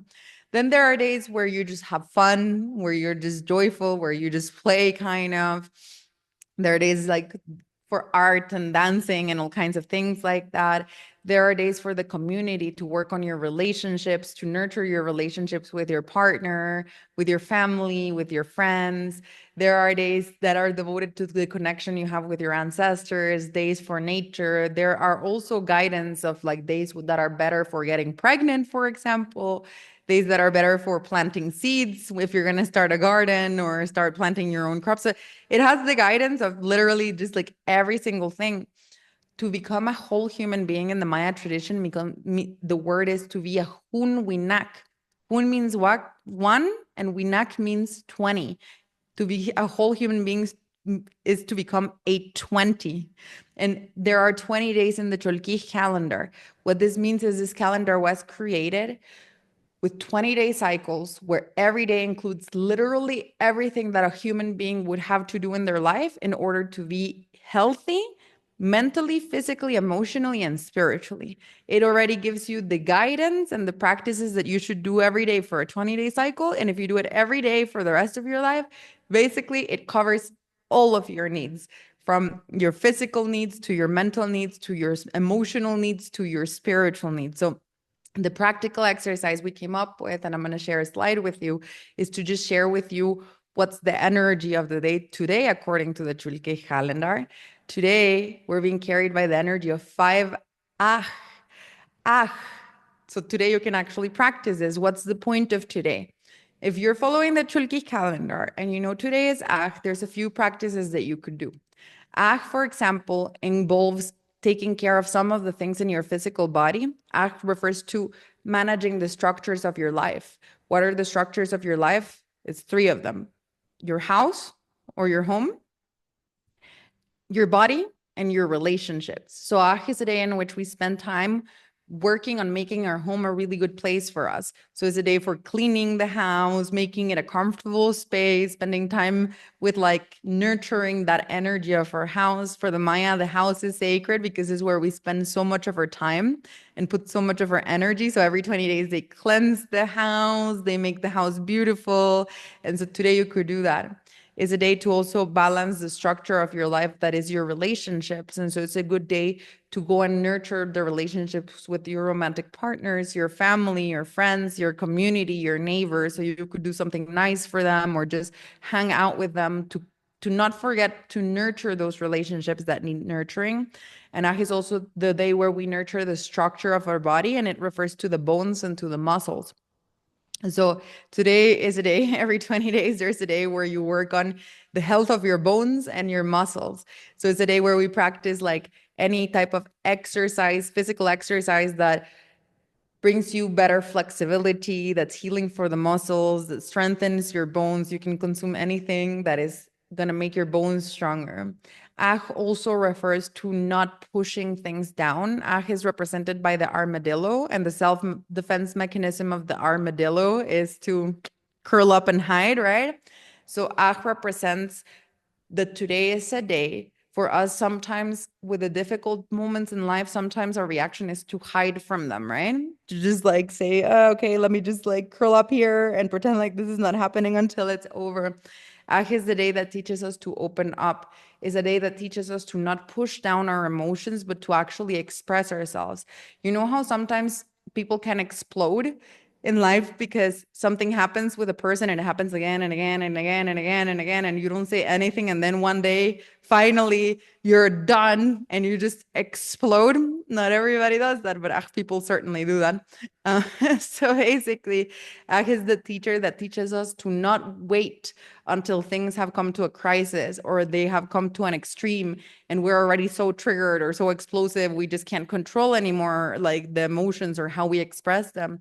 Is the day of communication. So today is a good day for you to go. And if there's something you have to sort out with a person or with a situation, today is a good day to go and face it, to not hide or not push it down, but to face it, but not in a reactive way, but in a responsive way. And finally, is the day where we think about our mission and our purpose in life. Today is a good day where you can ask yourself the question, what is my purpose in life? Is the one that shows you your mission, your purpose. The Maya believe that the key to life is not necessarily happiness, but it's actually living a purposeful life. And they believe that happiness comes from living a purposeful life. So what does it mean? To leave the world a little bit better than you find it. To not have your existence be meaningless. So that if the day you die, the world didn't change because you existed at all, then that's a meaningless existence. Or even worse, if the world become a worse place because you were in it, then that's also really not great, you know? But is the one that teaches us to live with purpose. It doesn't mean you have to change the entire world, but what can you do in your life to have a positive impact in the people around you, in your community, on the earth? So those are good questions to ask ourselves today. How could I make the world a little bit better? And how can I make my existence meaningful so that the day I die, I can look back and say, the world was left a little bit better because I existed. And so that's kind of the energy of today. So some questions you can ask yourself today are those: work on the health of your bones. Don't ignore stuff. Don't push it down. If you have something difficult to face, go and face it. Don't hide, but be brave. And ask yourself, when you die, when you're on your deathbed and you look back, what do you want your life to feel like? That's what Ach invites us to ask ourselves. Do you want to look back and say, oh man, what did I do with my life? Or do you want to say, you know what? Actually, I had a good life and I left the world a little bit better than how I found it. So that's the meaning of today. Then the next one is herbs, herbal medicine. So, and by the way, I know it's already been 19 minutes, but we're about to finish. I'm sorry, guys, that I extended myself a little too long. I think I got a little overly excited with my dad's story in Chipica Culja, and I kind of misplanned my time. But if you just want to gift me a few extra minutes of your time, we're going to close it up kind of soon. So, herbalism. Raquel, that's Raquel's mom in the photo, Bonifacia. As I mentioned, they're herbalists that come from generations of herbalists. I am impressed with herbalism. I already knew it was cool, but after I started taking herbs for myself, I was like, whoa, this is actually crazy. Because, you know, in the Maya tradition, herbal medicine not only is powerful enough to actually heal a lot of illness, but it's actually powerful enough as preventative medicine too. Something that I love that Raquel told me is if people would practice herbal medicine before they're sick, before they're ill, then they would never have to struggle with illness. And that it rings so true to her and her family because her grandma and her grandma's sister were both herbalists. And she always tells this beautiful story about how they were such believers in herbal medicine. They had a massive garden full of herbs, and they called their garden their pharmacy. And she always says how every day her grandma would take like her herbal mixtures every day, and she would always close her eyes and grab it in such a beautiful way, and she would always say santo remedio, and then she would drink it, you know, which means, ay Dios, what does it mean in English? I don't know how to translate that, but like, uh, like sacred remedy, holy remedy, holy cure. Okay, you saw some potential translations in the chat, you know? And so basically, the idea is that her mom lived to be almost a centenarian. She died late in her 90s, and she didn't die from illness like her grandma. She didn't die from illness. She died from an accident. Weirdly enough, her sister also died in her late 90s, also from an accident, also not from illness, actually. So that's kind of strange that they both had the same thing, you know? But they never went to a doctor once in their entire life. They never took one pill. And they came to 90 something years old, physically and mentally fully there, you know, super strong. They would tend to their crops, they would tend to their garden, they would do everything in their 90s. Then her mom, Bonifacia, who you saw in the photo, she didn't actually kind of follow the herbal remedy path at first. She wasn't a healer for most of her life. She just kind of separated herself from this tradition, even though she had kind of learned about it. But then one day she got sick. She got gout, actually, to be very specific. And Raquel took her to the doctor because her mom was suffering a lot from having gout. And the doctor told her, there's nothing they can do, but I can give you all this medication and pills that you're going to have to take for the rest of your life, and we can just manage the symptoms, right? Raquel was really scared for her mom because her dad had just passed away, like not so long before her mom got ill. So Raquel was really scared because she was like, no, I can't have my mom be sick. I need to do everything in my power, everything in my hands to help my mom as much as I can.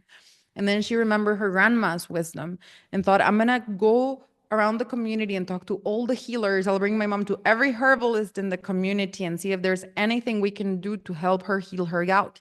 They spent several months visiting different healers, doing different herbal remedies. Lo and behold, she actually fully healed her gout. She no longer has gout. And then she was so excited, Raquel. She went to this doctor and told him, Doctor, I have amazing news. You know, the doctor was, well, they went to the doctor, and the doctor's the one who told them she doesn't have gout. This is super strange, you know? And she was like, Doctor, but that's the exciting news that I have for you.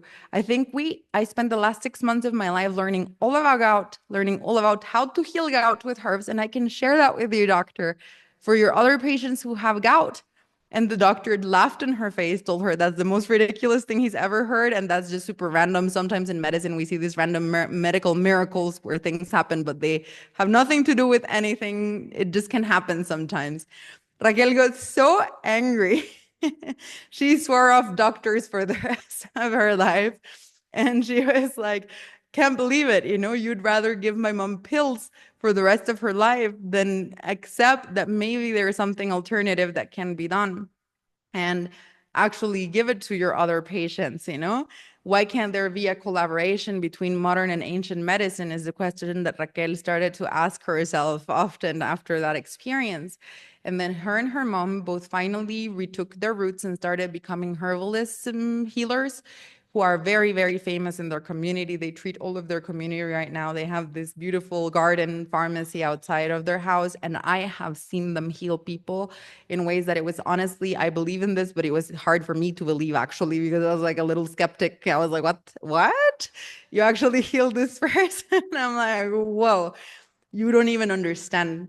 And well, there's no practice I can give you for this either, just like for cacao, because you would have to take herbs, right? But I can just share that I used to struggle with anxiety, and I tried a lot of stuff. And she gave me these herbs for my nervous system and for my anxiety. I took them. It's usually cycles of 1 week treatments. I was in day 4 of my first ever treatment, and I really never felt that good in my entire life. Like the pressure on my chest, my shoulders, dissolved. My mind was so clear. I felt like it was foggy before, and now I could think for the first time ever in years. And then I shared it with a family member who also had really bad anxiety. And she was like, Sulva, I have tried everything for years, every natural thing you could try, and nothing worked. I'm in like day 5, and my anxiety is completely gone. So I started giving it to everybody who had anxiety. I was like, oh my goodness, let's give it to everybody with anxiety. And I've had people with severe anxiety come back to me and tell me, what kind of weird witchcraft is this? Like my anxiety's gone. My insomnia's gone. I can finally sleep. I had Raquel help some people who had like severe menstrual pain who now it's gone.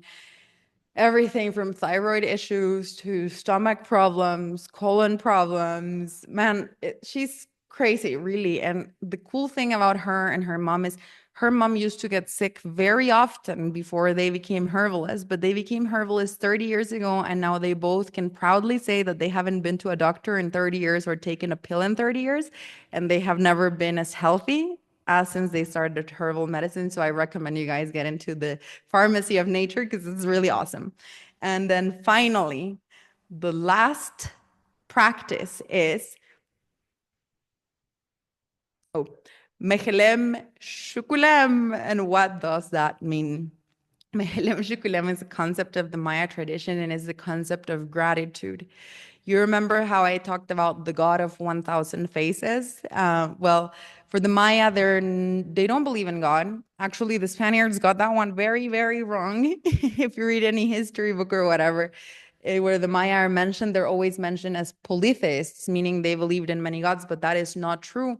The Maya don't even have a word for God. They don't have the concept of polytheism.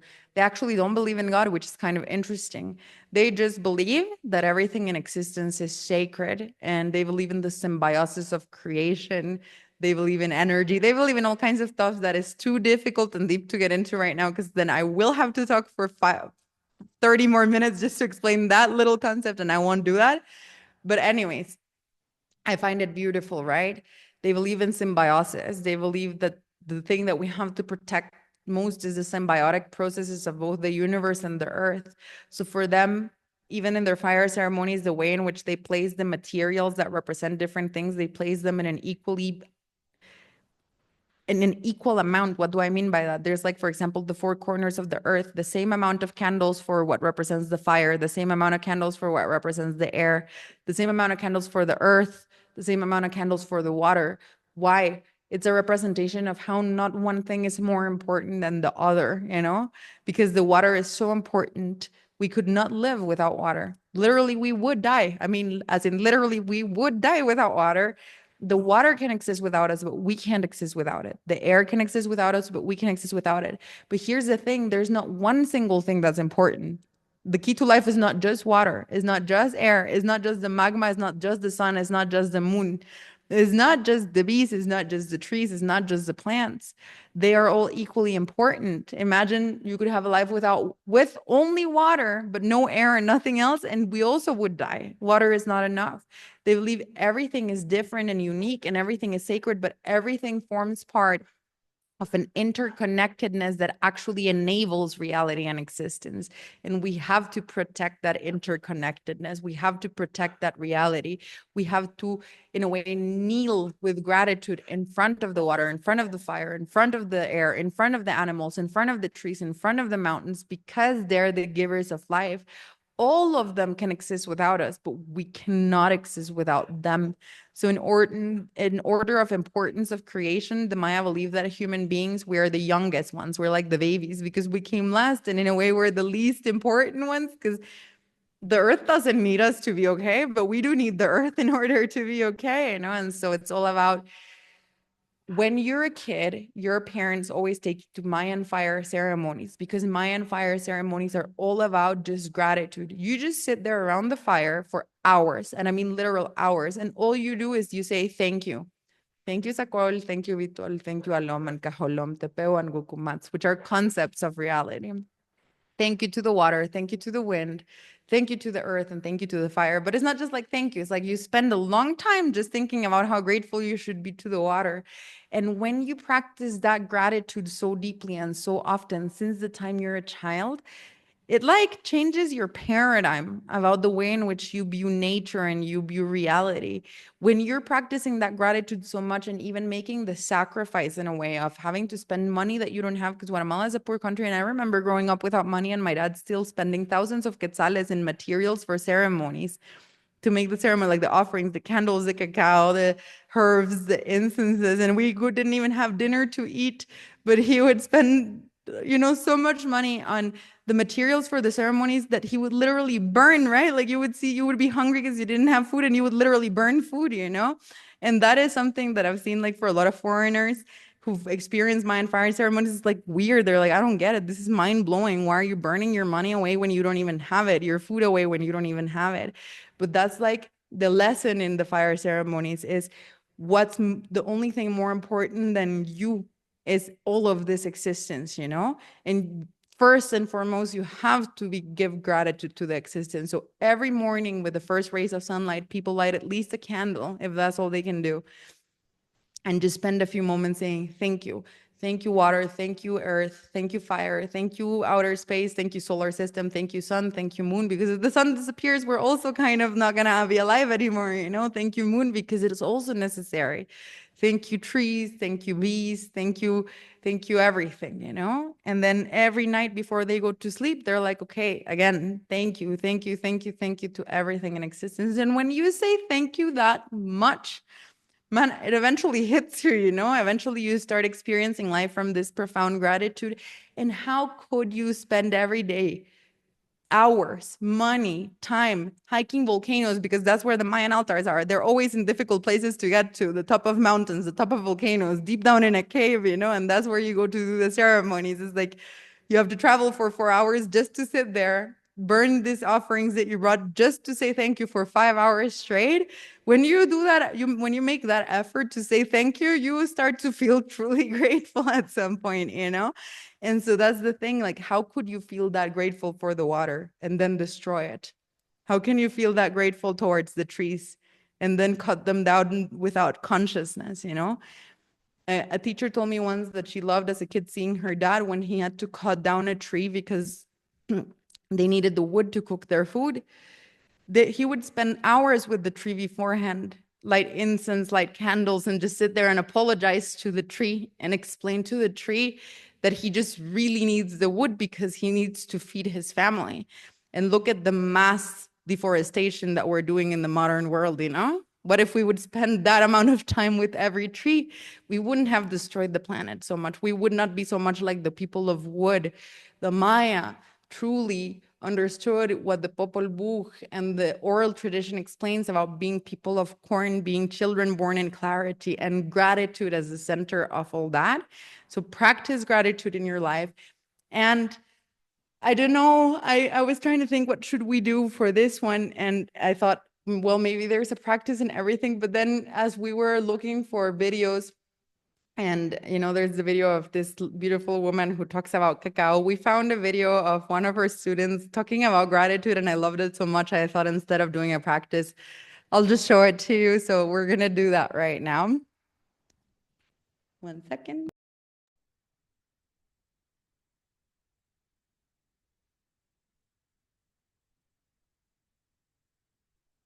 The Mayan course has taught me to get outside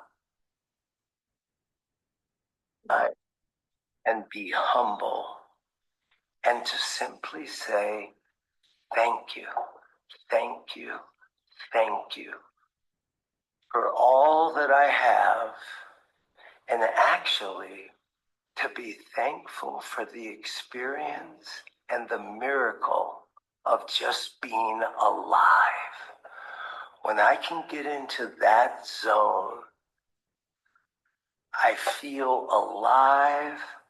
I feel the passion and the intensity of each and every moment. All I can say is yes.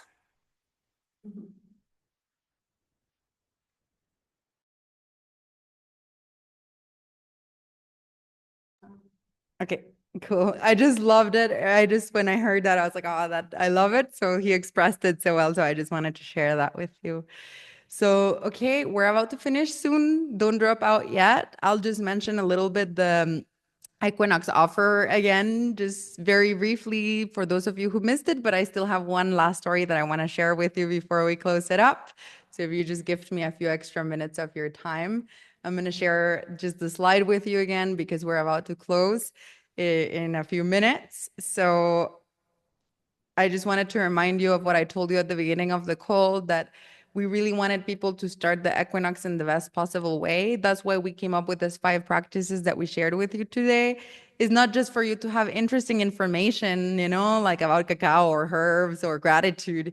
We thought these are 5 things that we really thought you could do over the next 90 days to actually welcome the equinox, to be in tune with that energy, because even those 5 things are so simple, they're so profound, like my dad said, and they can be life-changing if you actually practice them, like the power of your mind, using cacao as a tool, using herbs as a tool, following the Cholquij as a tool, and having gratitude are just things that if you do will be life-changing. But on that spirit, we just wanted to give you guys this really great offer, which is the offer of the journey. The journey is, again, our 1-year program that we created. And the offer is really great. As you can see, we have 30% off from like the new price. The new price is 497, but today we have it for 347. And I just wanted to give you guys a reminder that this offer is going to be available until this Sunday only. So Sunday is the last day to access this offer. I see that Martin from the Mind Wisdom Project posted the link in the chat, but also the chat's moving pretty quickly as well. So don't forget that we sent you an email yesterday. We will also drop that link to the website so that you can actually find this offer in the email that we send you today, because as you know, you'll also get the recording to today's session as well. And what the journey includes is 1 year of spiral of deep lessons and practices. Again, we keep on mentioning the spiral because we really grabbed inspiration from the spiral way of learning that the Maya have. And everything I said at the beginning is true, from its courses, its meditations, its practical exercises created by a team of incredible people, practices and exercises that of course were created by my dad.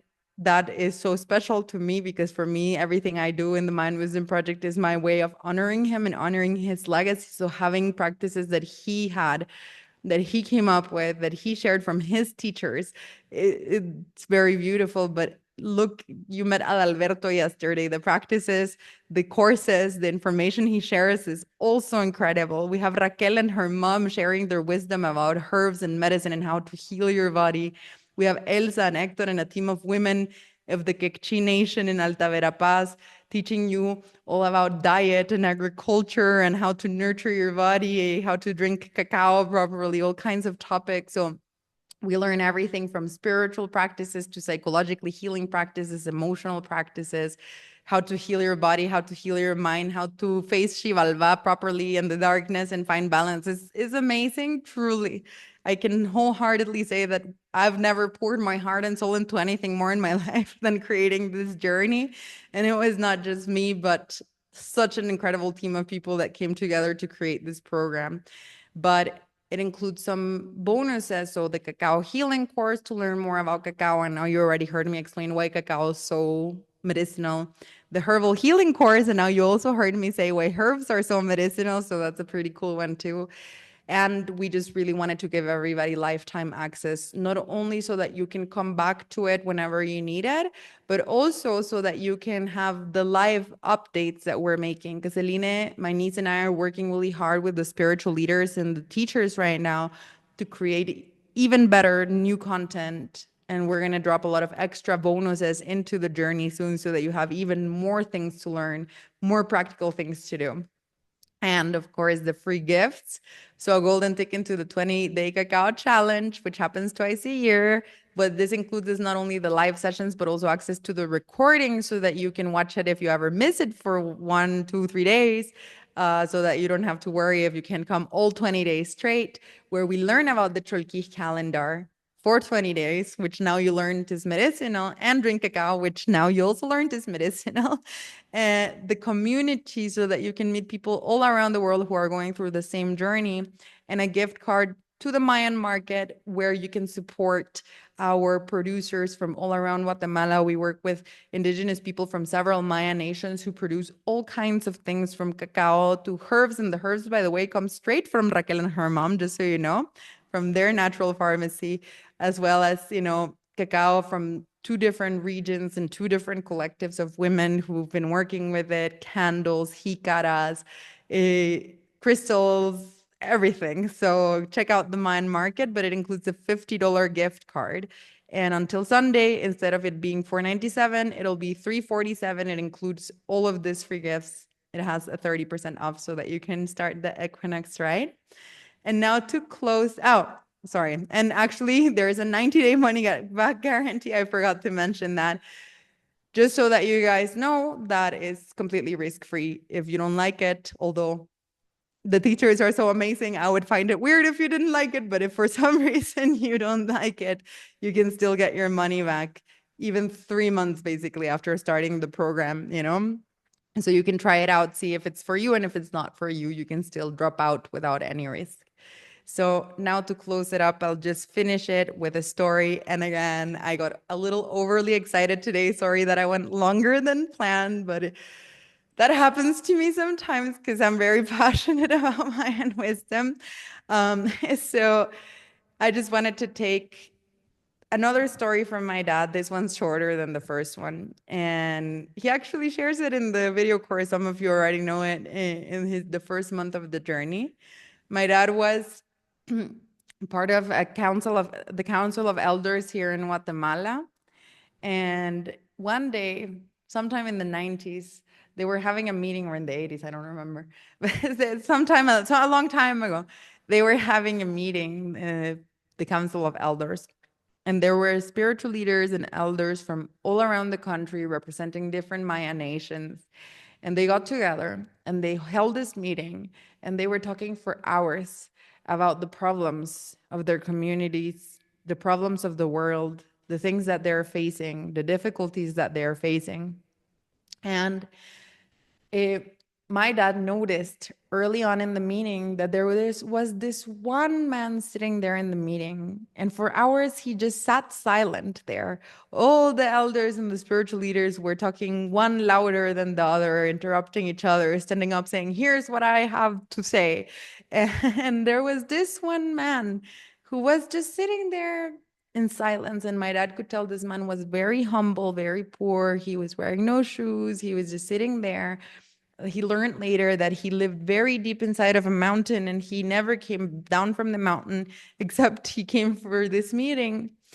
And after hours of sitting there, um, he stood up, and his presence was so strong, says my dad, that everybody just went silent. You know, they went from all talking on top of each other to complete silence, and they all looked at him because they knew he was going to say something now.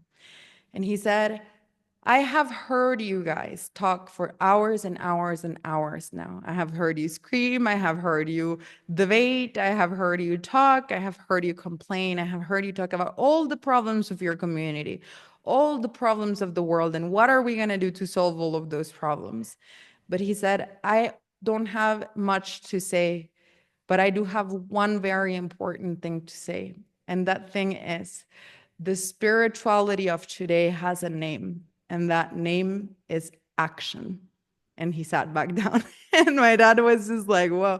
And that was like my dad's quote. I always say, like, I heard that quote thousands of times in my life. Like, I must have heard the story like 3,000 times. I don't know, because it was my dad's favorite story. Because my dad thought, this man is so wise and he's so right. We can talk and talk and talk and talk and talk.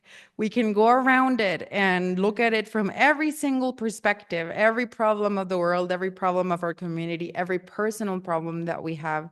But that doesn't matter if we don't take action. And so the words of that man that day changed my dad's life. And they also changed my life because I grew up hearing this since I was a kid. My dad always sat me down and he always told me, Sulvay, remember, action, action, action. You can read all the books, you can learn all the knowledge, you can be surrounded by the smartest people in the world, and it does not matter if you don't put it into practice. A friend of my dad told me something really beautiful once, and it was, I don't know if you guys remember back when everybody was always sending these photos on WhatsApp with quotes on them, like quote by the Buddha, live in the present moment, or don't leave for tomorrow what you can do today, or whatever. And everybody was just like sending you quotes in the morning, And my dad's friend said something really similar to my dad, which was, Sulvay was so funny. He told me once in a conversation I was having with him, it was like, people send all these quotes and they're so simple. Everybody understands, yeah, don't leave for tomorrow what you could do today. Everybody gets that, They even send you a quote with a cute photo of a flower background behind the quote, you know, every morning. Everybody sends you a photo that says, hey, there's like a Buddha meditating and it says, live in the present moment, you know, don't leave for tomorrow what you can do today, like, et cetera, et cetera. And he said, but what's so funny is we all understand this. We all get it. Everybody has that knowledge that that's a good thing to do, right? Like we all understand that. But he was like, what if you would just choose one of those quotes? Just one. Don't leave for tomorrow what you could start today and start living by it, he told me. And all those things that you've been pushing off, you actually start doing them now and applying them into your life. What would you think, he said, your life will look like in 5 years if you start taking action? Or master being in the present moment, how would you think your life would change if you actually pulled that one off? And I thought that's so profound because it goes back to what my dad was saying. It is simple after all. Simple doesn't necessarily mean easy. Live in the present moment is easier said than done. You know what I mean? Taking action is easier said than done. But my dad always said knowledge is useless without action. Knowing what you have to do means nothing if you don't actually do it. My dad always told me, tell me 5 things right now that you could do to make your life better. And it always took me 30 seconds to come up with a list. I was like, I could exercise more. I could have a better diet. I could meditate every day for 10 minutes, and that would help me. I could start, I don't know, going to therapy, doing this, doing that. I don't know. And he was like, wow, it was so easy, right? You already know what you have to do. Then let me ask you a question. He said, why don't you do it? And I was always like, I don't know. I was like, why don't I do it? I was like, why don't I do it? Why? And then he told me, right? Simple doesn't mean easy, but the key word is action. So just do it. And that's what I'm going to leave you with today. During this 90-day cycle of the equinox, take action. And thank you so much for joining us in this 3-day equinox challenge. Thank you for listening to me. Thank you for listening to Tata Alberto. And also thank you to all the team behind the screen that you don't see, but really managed this really beautiful with the slides and the customer service and everything. And I really wish you guys an incredible new cycle. Now that today is the first official day after the equinox, I really believe that you can make the next 90 days count. I know that this is going to be an amazing cycle, and I really wish you all the best. But let's not just wish, let's take action, as my dad said. So thank you guys so much. We'll send you the recording of this later today, throughout the day. And if you want to join the Journey Equinox offer, we'll also send you an email with the link to that. Mateos, Camo, thank you. Thank you. Bye bye.